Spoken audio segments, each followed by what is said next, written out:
would go unnoticed? The ever-present thread of Corin's fear twisted tighter in his breast. What meeting? What had the druids noticed, and why hadn't Wade said something sooner? Corin forced a calming breath and asked the question. What meeting do you mean? You can drop the act, Wade said. We know how you hope to use the nimble fingers. Corin shook his head. I have not yet set that plan in motion. Give over. The other men were discussing it this afternoon. A dozen outlanders arrived in the village near midday, asking for directions to your cottage. They were joined by a lord, all dressed in black. The fear pulled taut, squeezing the air from Corin's lungs. The druid cocked his head. Good Lord, Corin, you've gone pale. Amelia, he whispered. Wade, you have to help me. I did not bring anyone to the cottage today. But the man in black, it wasn't me. I've been hard at work maintaining my disguise. A bitterness twisted his voice, and he didn't try to fight it down. He dropped the axe from his shoulder. Go to the council. Bring everyone you can find. Corin was running before the words were out. Wade called after him. Why? Why, Corin? What's happening? Corin didn't even try to answer. He ran. That fear clamored inside him now, wrenching at his heart. He didn't know. He didn't know what had really happened, but weeks of constant fear seemed realized now. The trap snapped closed. Wade had been right, after all. Corin made a lousy woodsman. He was a pirate, a scoundrel, a city rat. He did not belong here, but that very fact had made it an ideal hiding place. Until he was discovered. How? How had they found him so quickly? And who had come for him?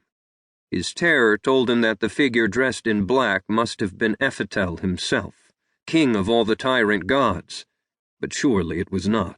Surely he would have sent a soldier in his place, a watchman or a justicar. Even a wizard would have been better than Ephitel.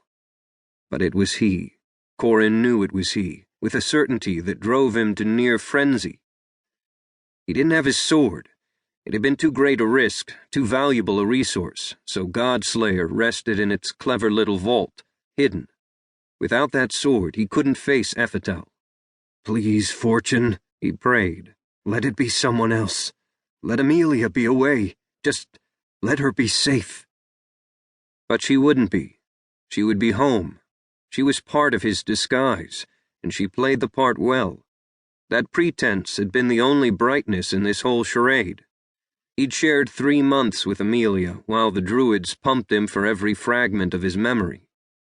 He pretended to be a country lad. He pretended to be a cooperative asset to the aggravating druids, and he would have gone on doing all of it for an endless age if he could have kept pretending to be part of a happy family with Amelia. She'd made him a very happy home. Tears burned in his eyes, but he refused to shed them. It had all been for naught if Ephitel had found him.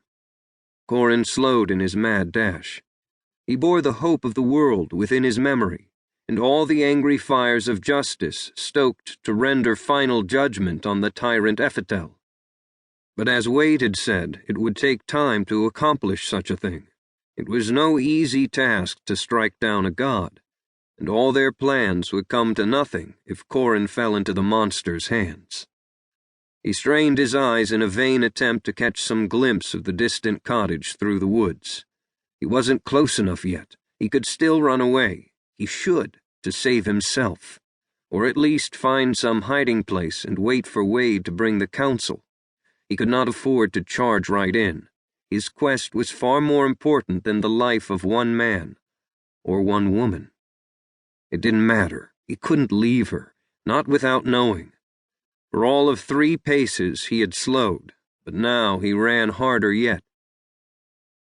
In the village near midday, Wade had said. These men had come hours ago. What could Corin hope to find? It didn't matter. He ran harder. He didn't know it was an enemy. It could even have been the nimble fingers. Perhaps they were looking for him, to beg his aid or warn him of some